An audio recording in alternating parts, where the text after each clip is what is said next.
Digital platform पर आप सभी का हार्दिक स्वागत है। और लास्ट टॉपिक चल रहा था हमारा एक्टिनोमाइसीटीज। इससे पहले पढ़ाया था हमने ब्लू ग्रीन एल्गी। आज हम चालू करेंगे प्रोटिस्टा। क्या चालू करेंगे? प्रोटिस्टा।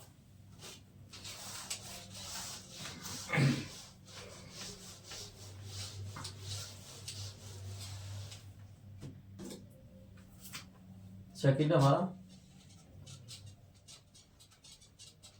प्रोटिस्टा।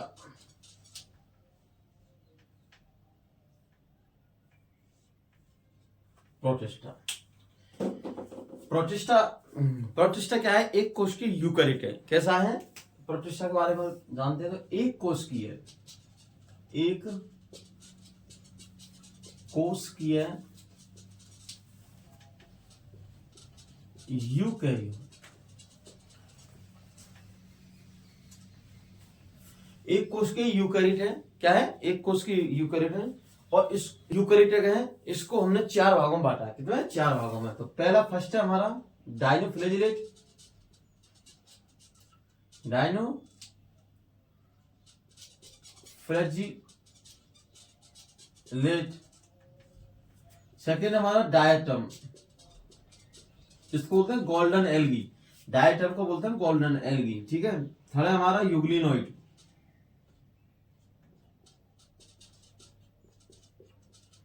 नोइड। और फोर हमारा small moles, slam moles, sorry slam moles. ठीक है। तो कितने भागों में? चार भागों में। डायनोफ्लैजिलेट, डायटम और यूग्लिनोइड और स्लेम मोल। डायनोफ्लैजिलेट का मतलब होता है इसमें दो कशाभिका। कैसी? दो कशाभिका, दो कशाभिका युक्त। कैसा? दो कशाभिका युक्त। ठीक है। डायटम, डायटम है। डायटम मतलब इसको बोलते हैं हम गोल्डन एल्गी, मतलब सुनहरा शैवाल, सुनहरा शैवाल, गोल्डन एल्गी। ठीक है। युग्लिनोइड है। युग्लिनोइड है। युग्लिनोइड क्या है? ये जंतु एवं पादप के बीच की योजक कड़ी है। पादप व जंतुओं के बीच की योजक कड़ी। कैसी है? जंतु व पादप व जंतुओं के बीच की योजक कड़ी है। मतलब इसमें पादप के भी गुण पाए जाते हैं, जंतुओं के बीच के भी गुण पाए जाते हैं, इसलिए युग्लिनोइड को जंतु व पादप के बीच की योजक कड़ी कहते हैं। ठीक है। इसलिए मैं इसको बोलता हूं अपंक कवक। अपंक कवक। ठीक है। अपंक कवक। तो लगाते हैं डायनोफ्लैजिलेट, दो कशाभिका युक्त। ठीक है।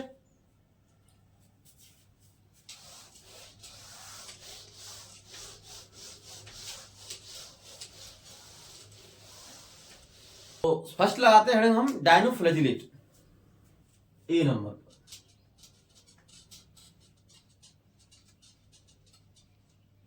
डायनोफ्लैजिलेट,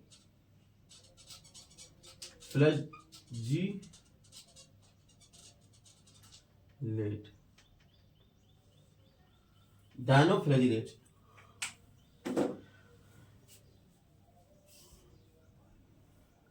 हाँ, कौन सा लगाते हैं? फर्स्ट है लगाते हैं हम डायनोफ्लैजिलेट। ठीक है। डायनोफ्लैजिलेट का मतलब होता है इसमें दो कशाभिका। कैसी पाई जाती है? दो कशाभिका युक्त पाई जाती है। दो कशाभिका पाई जाती है, एक तो अनुप्रस्थ, एक अनुदैर्घ्य। कैसी? एक तो अनुप्रस्थ और एक अनुदैर्घ्य, दो कशाभिका पाई जाती है इसमें। और इन कशाभिका में चाबुक की समान गति पाई जाती है। कैसी पाई जाती है? चाबुक की समान गति, लहरनुमा। ठीक है। और इनके मध्य जो अगर संचित भोजन की बात करें तो इनका संचित भोजन होता है स्टार्च। ठीक है। चलो लिखते हैं इसमें। ठीक है, लिखते हैं डायनोफ्लैजिलेट में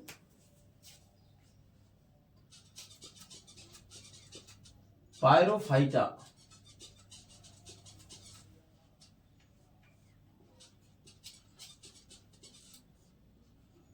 प्रभाग में उपस्थित है। पायरोफाइटा प्रभाग में उपस्थित है। किसमें? पायरोफाइटा प्रभाग में उपस्थित है। में दो कशाभिका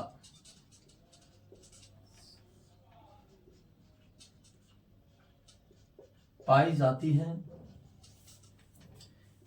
एक तो अनुप्रस्थ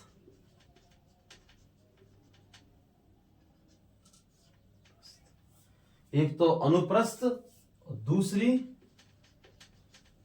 अनुदैर्घ्य।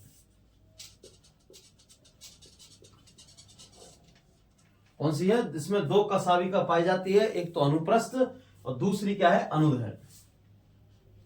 एक तो इसमें दो कशाभिका पाई जाती है, एक तो अनुप्रस्थ और दूसरी है अनुदैर्घ्य। कौन सी है? अनुदैर्घ्य। इसमें दो कशाभिका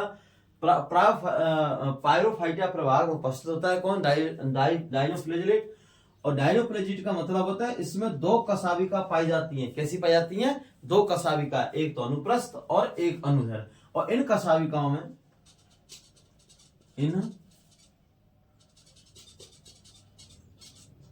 कशाभिकाओं में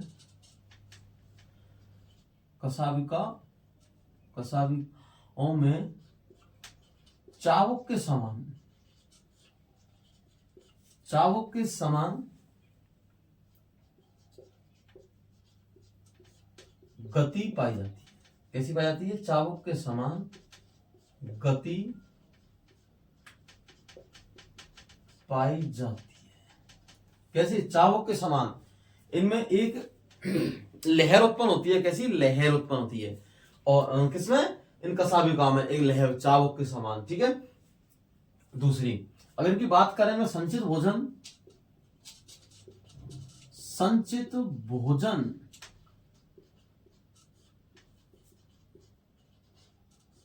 स्टार्च के रूप में होता है। क्या संचित भोजन किस रूप में होता है? स्टार्च के रूप में होता है। इसमें किसमें होता है? स्टार्च के रूप में। अगर इनकी बात करें किसकी? रंग की, तो इनका रंग, इनका डायनोफ्लैजिलेट, इनका रंग सुनहरा भूरे रंग का होता है। इनका रंग सुनहरा भूरे रंग का होता है। कैसा? भूरा रंग का, भूरे रंग का। किसका? डायनोफ्लैजिलेट का। तो डायनोफ्लैजिलेट हमारा प्रोटिस्टा का सबसे पहला संघ। प्रोटिस्टा पढ़ रहे हैं, क्या पढ़ रहे हैं? प्रोटिस्टा हम पढ़ रहे हैं डायनोफ्लैजिलेट। डायनोफ्लैजिलेट है पैरोफाइटा, जो पायरोफाइटा प्रभाग में उपस्थित है। किसमें है? प्रायोफाइटा। इसमें दो कशाभिका होती है, एक तो अनुप्रस्थ और एक अनुदैर्घ्य। इस प्रकार से, ठीक है, एक अनुप्रस्थ और एक अनुदैर्घ्य। ठीक, दो कशाभिका पाई जाती हैं। इसमें दो कशाभिका पाई जाती है, अनुप्रस्थ, दूसरी क्या? अनुदैर्घ्य। ठीक है। इन कशाभिका में चाबुक के समान, कैसी? इन कशाभिका पाई जाती है अनुप्रस्थ अनुदैर्घ्य, इनमें चाबुक के समान गति पाई जाती है। चाबुक के समान मतलब लहर ऐसे। ठीक है। चाबुक, जैसे घुड़सवार घोड़ी की जो उसको भगाने के लिए चाबुक का उपयोग लेता है, नहीं, तो इस प्रकार से उनमें गति पाई जाती है, वेग। ठीक है। इनमें संचित भोजन स्टार्च के रूप में होता है। कैसा होता है? इनमें संचित भोजन स्टार्च के रूप में होता है और इनका सुनहरा भूरे रंग का होता है। इनका जो रंग होता है, रंग की बात करें तो सुनहरे भूरे रंग का। ठीक है। सुनहरे भूरे रंग होता है इनका, सुनहरा और भूरा रंग होता है। अगर इनकी बात करें नेक्स्ट, तो इनके जो कुछ सदस्य हैं, इनमें सदस्यों में जैव संदीप्ति में बायोलुमिनस, ये क्या है? प्रकाश की उपस्थिति में चमकते हैं, क्योंकि इनके अंदर ल्यूसीफेरॉन नामक वर्णक पाया जाता है। ठीक है। लिखते हैं नेक्स्ट में, इनके सदस्य क्या है? डायनोफ्लैजिलेट के सदस्य हैं। क्या है? डायनोफ्लैजिलेट के सदस्य हैं। इनके सदस्य जैव संदीप्ति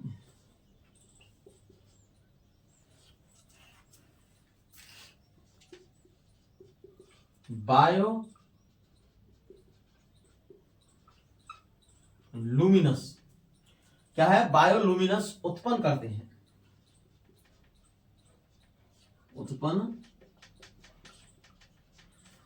क्या करते हैं? बायोलुमिनस जैव संदीप्ति उत्पन्न करते हैं, क्योंकि इनके सदस्य हैं। इनके किसके? डायनोफ्लेजिक सदस्य जैव संदीप्ति, मतलब थोड़े से प्रकाश की उपस्थिति में ये चमकते हैं। क्या चमकते हैं? चमकीले। ठीक है, इनके में, क्योंकि इनके अंदर, क्यों, क्या कारण है ऐसा कि जैव संदीप्ति होती है? क्योंकि इनके अंदर, इसी पॉइंट कंटिन्यू बनाते इसको,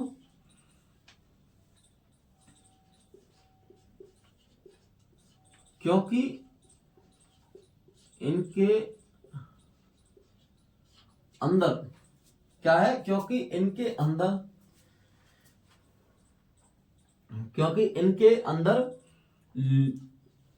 ल्यूसीफेरॉन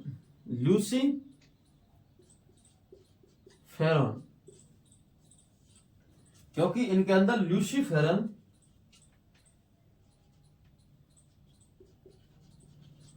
नामक वर्णक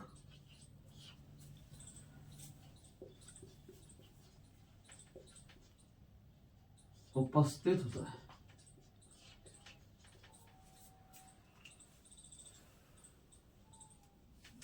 इनके अंदर लूसीफेरॉन नामक वर्णक उपस्थित होता है। कैसा वर्णक? लूसीफेरॉन वर्णक के कारण ये जैव संदीप्ति उत्पन्न करते हैं। कौन? डायनोफ्लेजिलेट इनके सदस्य हैं। क्या है? इनके सदस्य हैं।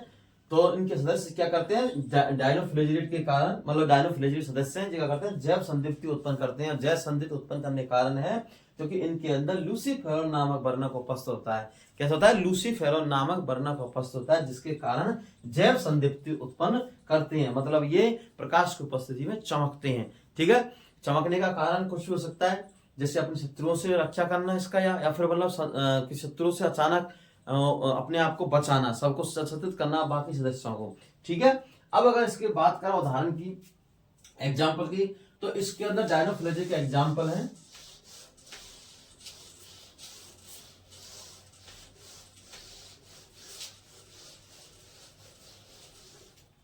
अगर इनके एग्जाम्पल की बात करें, किसकी बात करें? एग्जाम्पल की, तो इनके एग्जाम्पल हैं, एक तो गायनोलैक्स,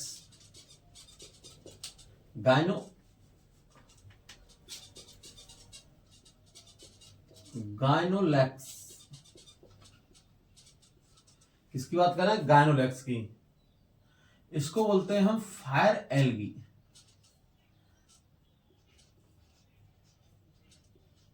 तो बोलते इसको हम फायर एल्गी। फायर एल्गी है, कौन से? गायनोलैक्स, फायर एल्गी। ठीक, कौन सा? Fire algae. इससे क्या है? जिस गायनोलैक्स के कारण समुद्र लाल रंग का दिखाई देता है। कैसे दिखाई देता है? क्योंकि ये जो गायनोलैक्स है कुछ टॉक्सिन स्रावित करते हैं। क्या करते हैं? कुछ टॉक्सिन स्रावित करते हैं, जिसके कारण समुद्र लाल रंग का दिखाई देता है। कैसे देता है? समुद्र लाल रंग का दिखाई देता है, इसलिए उसको फायर, मतलब आग एल्गी। ठीक है, फायर एल्गी बोलते हैं इसको। है नेक्स्ट है इसमें नॉक्टिलूका।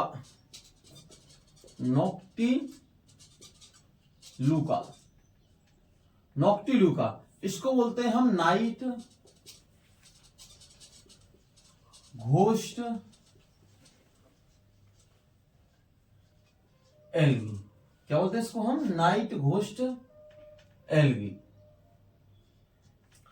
क्या बोलते हैं इसको? नाइट घोस्ट एल्गी बोलते हैं इसको। क्या बोलते हैं? Night ghost algae. ठीक है, नॉक्टिलूका को। एक है जिम्नोडीनियम, नेक्स्ट है जिम्नोडीनियम,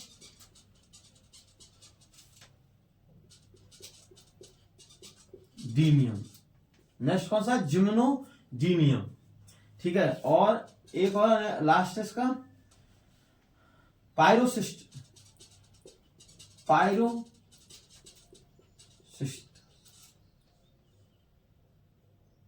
ठीक है, पायरोसिस्ट।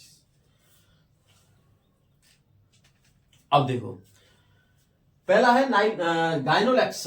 कैसा है? गायनोलैक्स को फायर एल्गी बोलते हैं। क्या बोलते हैं इसको? फायर एल्गी बोलते हैं। ठीक है, गायनोलैक्स को। इसके एग्जांपल है किसके? डायनोफ्लेजिलेट के। दूसरा है नॉक्टिलूका। कौन सा? नॉक्टिलूका, इसको हम नाइट घोस्ट एल्गी बोलते हैं। क्या बोलते हैं? Night ghost algae. दूसरा है जिम्नोडीनियम। कौन सा है? जिम्नोडीनियम। और पायरोसिस्ट। क्या है? पायरोसिस्टिस। ठीक है, अगर इसकी बात करें तो गायनोलैक्स के कारण, लिखते नेक्स्ट, गायनोलैक्स के कारण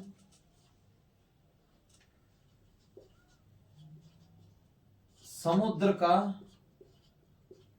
रंग लाल दिखाई देता है, दिखाई देता है। किसके कारण? गायनोलेक्स के कारण समुद्र का रंग लाल दिखाई देता है। कैसे रंग का? लाल दिखाई देता है।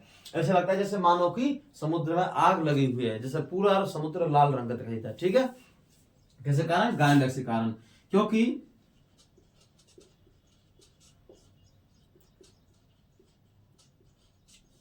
गायनोलेक्स व जिम्नोडीनियम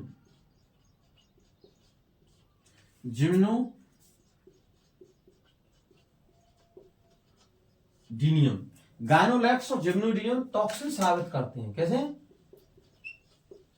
टॉक्सिन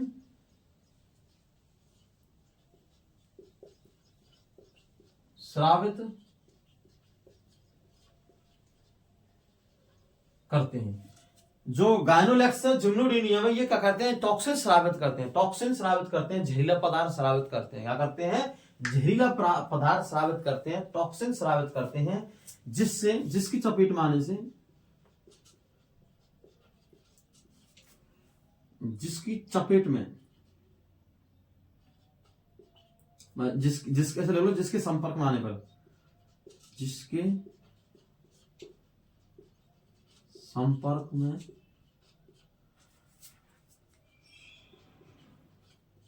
आने पर लकवा, पैरालाइज, लकवा मार जाता है। क्या होता है? लकवा मार जाता है कि संपर्क में आने पर। किसके संपर्क में आने पर? इस टॉक्सिन के संपर्क में आने पर। गायनोलेक्स के कारण समुद्र का रंग लाल रंग का रहता है, क्योंकि गायनोलेक्स और जिम्नोडीनियम क्या है? गायनोलेक्स और जिम्नोडीनियम ये दोनों टॉक्सिन स्रावित करते हैं। क्या करते हैं? टॉक्सिन स्रावित करते हैं, और जिसके संपर्क में आने पर लकवा मार जाता है। क्या मार जाता है? लकवा। अगर मनुष्य इसके संपर्क में आ गया तो मनुष्य को भी लकवा मार जाएगा।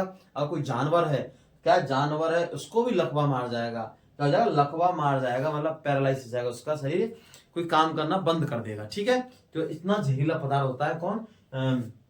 गायनोलेक्स के कारण जो टॉक्सिन स्रावित करते हैं। ठीक है, गायनोलेक्स और जिम्नोडीनियम टॉक्सिन स्रावित करते हैं। क्या करते हैं? टॉक्सिन स्रावित करते हैं, जिसके संपर्क में आने पर लकवा मार जाता है। ठीक है, लकवा मार जाता है। अब हम चालू करते हैं डायटम। ठीक है, डायनोफिलिजिड हो गया। सेकंड हमारा डायटम।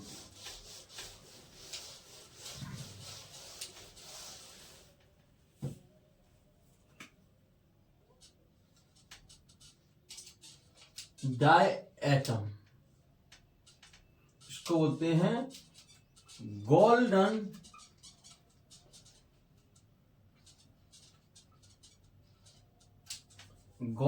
एल्गी।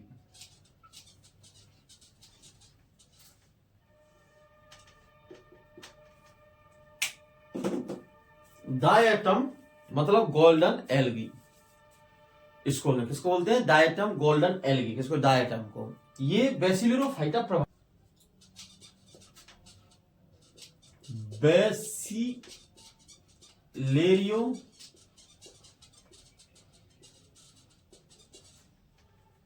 बेसिलेरियोफाइटा प्रभाग में उपस्थित होते हैं। कैसे होते हैं? बेसिलेरियोफाइटा। ये जो हमारा क्या है? डायटम है गोल्डन एल्गी, ये बेसिलेरियोफाइटा प्रभाग में उपस्थित होते हैं। कैसे प्रभाग में? मतलब बेसिलेरियोफाइटा प्रभाग में उपस्थित होते हैं। कौन? डायटम। इसको हम बोलते हैं गोल्डन एल्गी, मतलब सुनहरे शैवाल। क्या इसको? गोल्डन एल्गी, सुनहरे शैवाल। किसको बोलते हैं हम? डायटम को। डायटम में सिलिका की मात्रा अधिक होती है। ऐसे कहते हैं डायटम में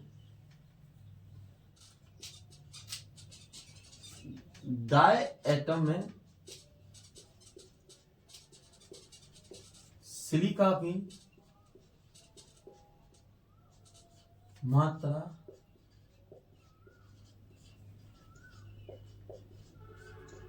अधिक होती है। क्या? किसकी मात्रा? सिलिका की मात्रा अधिक होती है डायटम में। इनके मृत होने पर क्या होते हैं? इनके मृत मतलब इनके डायटम के मर जाने पर, क्योंकि इनमें सिलिका की मात्रा अधिक होती है, ठीक है। तो इनके मृत होने पर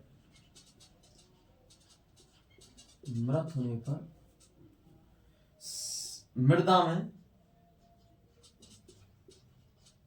किसमें, मृदा में सिलिका का ढेर लग जाता है।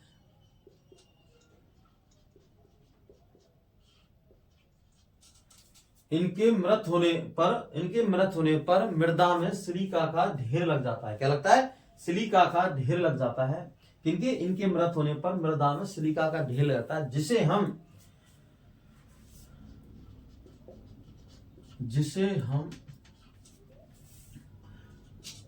डायटम मृदा कहते हैं। जिसे हम डायटम मृदा कहते हैं। क्या कहते हैं? डायटम मृदा कहते हैं। इनके मृत होने पर मृदा में सिलिका का ढेर लग जाता है। क्या लगता है? सिलिका का ढेर लग जाता है, जिसे हम डायटम मृदा कहते हैं। क्या कहते हैं? डायटम मृदा। क्वेश्चन आता है कि डायटम मृदा क्या है, तो ऑप्शन में आएगा जो डायटम के मृत होने पर सिलिका का ढेर लग जाता है। क्या लगता है? सिलिका का ढेर लग जाता है, क्योंकि इनके जो डायटम है सिलिका की मात्रा अधिक पाई जाती है। किसमें? डायटम में। और ये बेसिलियम फाइटा प्रभाग में उपस्थित होते हैं। तो इनमें क्या है? इनके मृत होने पर मृदा में सिलिका का ढेर लग जाता है, इसलिए इनके डायटम मृदा कहते हैं। और यार संपर आ जाए डायटम मृदा का संबंध किससे होता है? एक तो आएगा इसमें डायटम से या फिर प्रोटिस्टा से, ठीक है। तो डायटम और ये ऊष्मा की कुचालक होती है। जो क्या होती है? ऊष्मा की कुचालक होती है। जो ऊष्मा की क्या होती है? कुचालक होती है। अगर संचित कैसे होती है? डायटम मृदा ऊष्मा की कैसे होती है? कुचालक होती है। अगर हम बात करें इसकी संचित भोजन,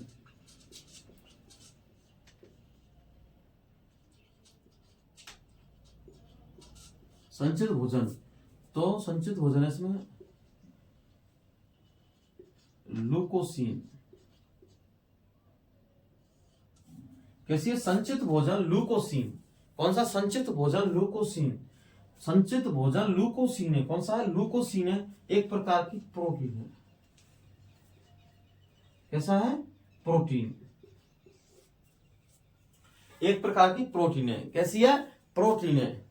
कौन? ल्यूकोसीन। संचित भोजन है। कैसा है? प्रोटीन। एक पर ल्यूकोसीन प्रोटीन है, ठीक है। तो डायटम में गोल्डन एल्गी, इसको बोलते हैं हम बेसिलरोफाइटा प्रभाव में उपस्थित होता है। और डायटम में सिलिका की मात्रा अधिक होती है। क्या होती है? सिलिका की मात्रा अधिक होती है। इनके मृत होने पर सिलिका का ढेर लग जाता है। किसका ढेर लगता है? सिलिका का ढेर लग जाता है, जिसे हम डायटम मृदा कहते हैं। जो ऊष्मा कैसी होती है? कुचालक होती है। और संचित भोजन लुकोसीन। कौन सा? लुकोसीन, जिसमें क्या? प्रोटीन की मात्रा होती है। एक प्रकार की प्रोटीन है लुकोसीन। क्या है? संचित भोजन एक प्रकार का क्या है? प्रोटीन है, ठीक है। लुकोसीन है, ठीक है। ओके। यूग्लिनोइड,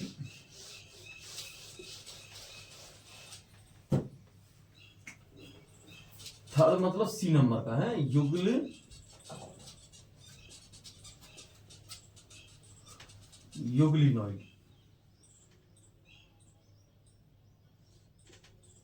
क्या है?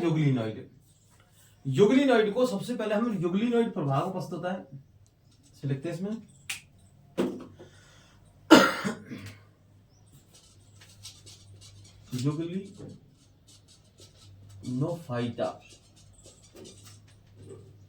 यूग्लिनोफाइटा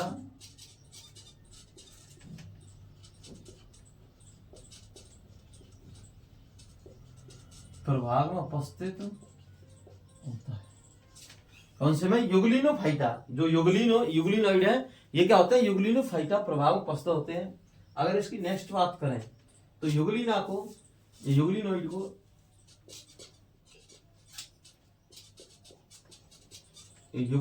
को पादप व जंतुओं के बीच की पादप व जंतुओं के बीच की योजक कड़ी कहते हैं। यूग्लिनॉइड को पादप व जंतुओं के बीच की योजक कड़ी कहते हैं। क्या कहते हैं? बीच की योजक कड़ी कहते हैं। अगर इसकी बात करें संचित भोजन की, संचित भोजन, तो संचित भोजन है पैरामाइलम, एक प्रकार का क्या है? स्टार्च है। क्या है? स्टार्च है, पैरामाइलम। संचित भोजन की बात करें तो ये क्या है? एक प्रकार का स्टार्च है और ये संचित भोजन है, पैरामाइलम। अगर यूग्लिनोफाइट का प्रभाव उपस्थित होता है कौन? यूग्लिनॉइड। और यूग्लिनॉइड को पादप व जंतुओं के बीच की योजक कड़ी कहते हैं। क्या कहते हैं? योजक कड़ी। अब ऐसी बात आती है, योजक कड़ी का मतलब क्या होता है? योजक कड़ी के बारे में बताइए। तो योजक कड़ी बताते हैं। योजक कड़ी एक्चुअल होती क्या है? योजक कड़ी। ठीक है, लिखते हैं इसमें। योजक कड़ी का मतलब होता है इसमें पादप व जंतुओं के, इसमें पादप व जंतुओं के, क्या है? इसमें पादप व जंतुओं दोनों के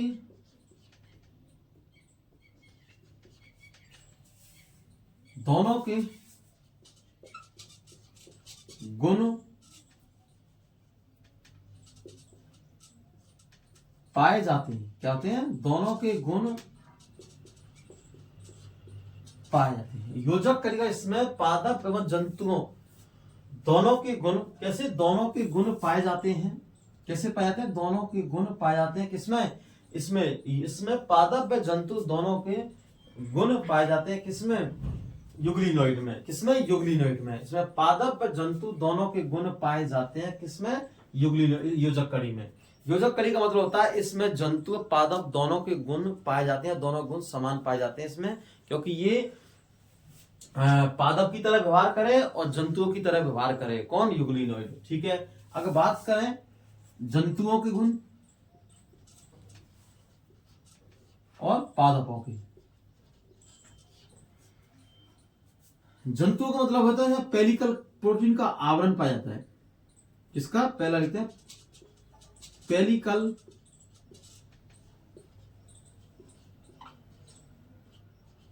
प्रोटीन का पतला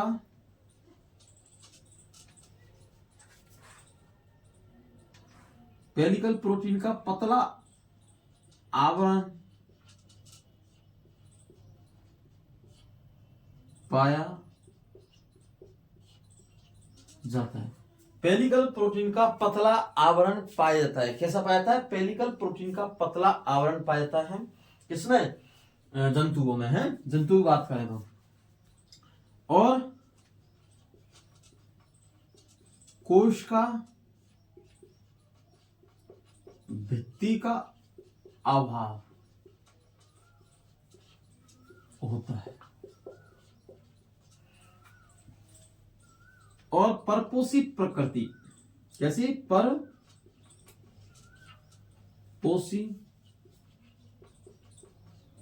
प्रकृति दर्शाते हैं। कैसे दर्शाते हैं?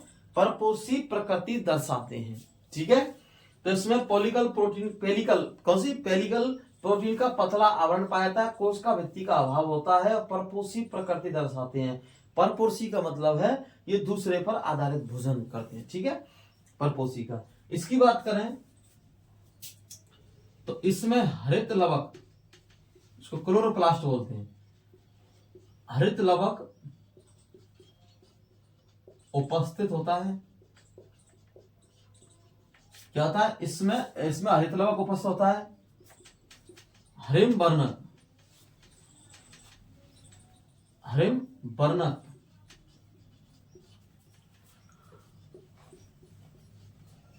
उपस्थित होता है कौन सा, हरिम वर्णक उपस्थित होता है। इसकी बात करें नेक्स्ट, और बात करें इसकी तो ये स्वपोषी प्रकृति दर्शाते हैं। किस दर्शाते हैं, स्वपोषी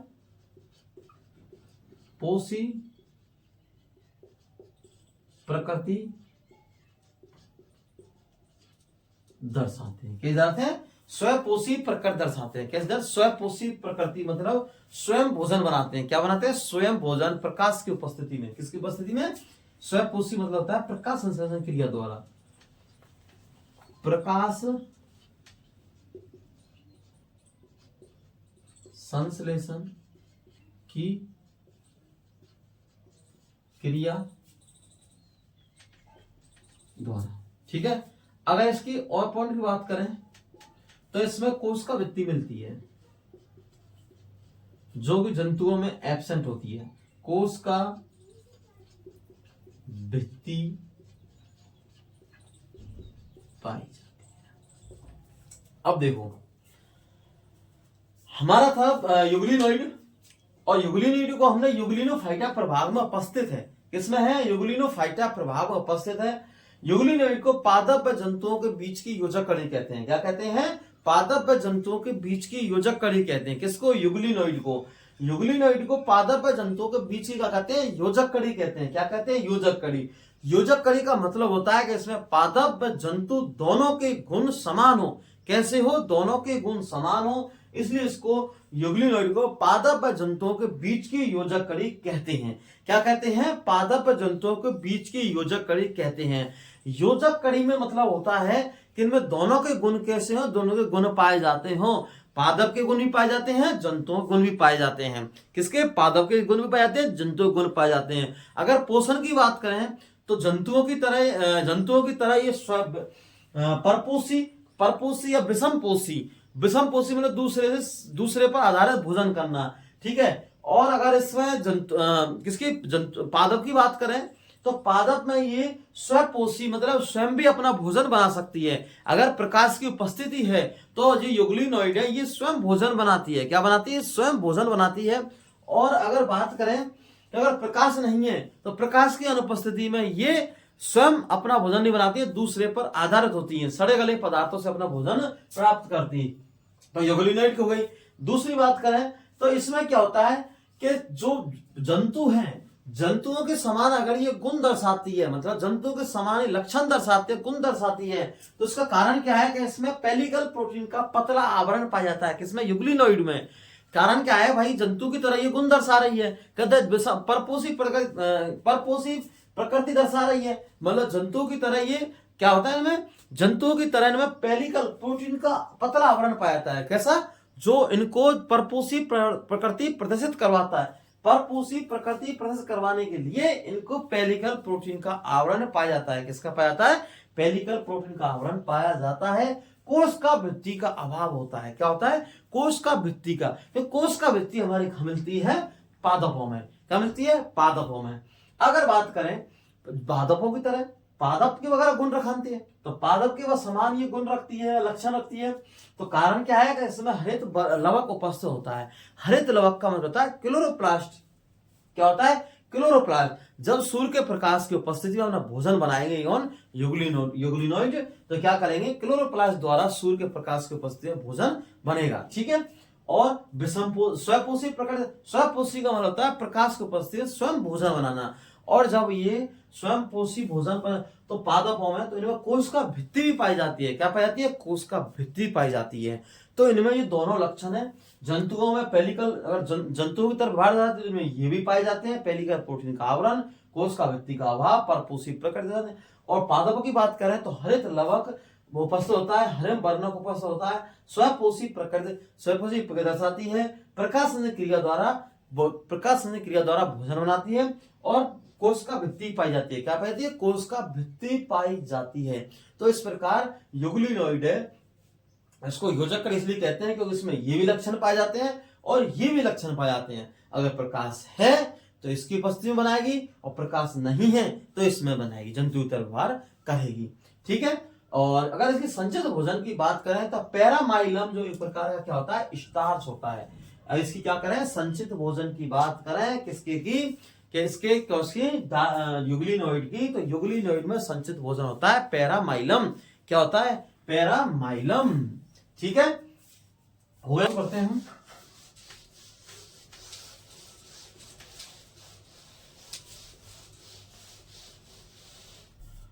हाँ, डी में हमारा डी है स्लिम मोल्ड। कौन सा है? Slim mould. इसको बोलते हैं हम अवपंक कवक। स्लिम मोल्ड्स इसको बोलते हैं अपंक कवक, अवपंक कवक। किसको बोलते हैं? स्लिम मोल्ड्स इसको बोलते हैं अवपंक कवक। इसकी बात करें तो इसको जिम्नो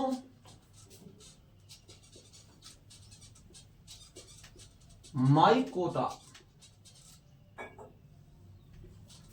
वर्ग में रखते हैं।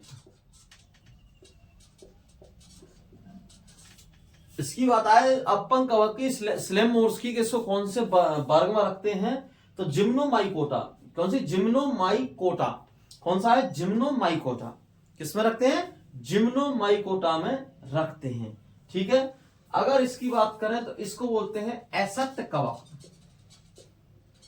एसक्त कवक बोलते हैं। अगर इसकी बात करें नेक्स्ट पॉइंट की, तो इसको प्रोटिस्टा कवक बोलते हैं। प्रोटिस्टा कवक भी बोलते हैं इसको। और अगर नेक्स्ट बात करें तो इसको हम इसको प्रोटिस्टा कवक। और अगर नेक्स्ट बात करें इसकी, तो इसको हम एनिमल फंगस बोलते हैं। क्या बोलते हैं? Animal fungus. एनिमल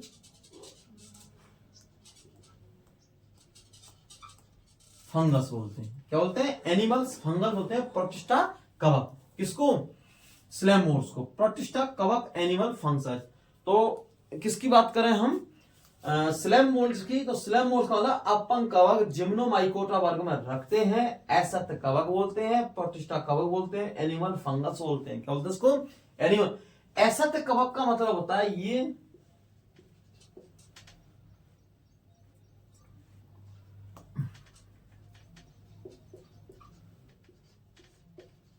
पादपों की जड़ों के साथ संबंध। ये क्या करते हैं? पादपों की जड़ों के साथ संबंध बनाते हैं, जो जिससे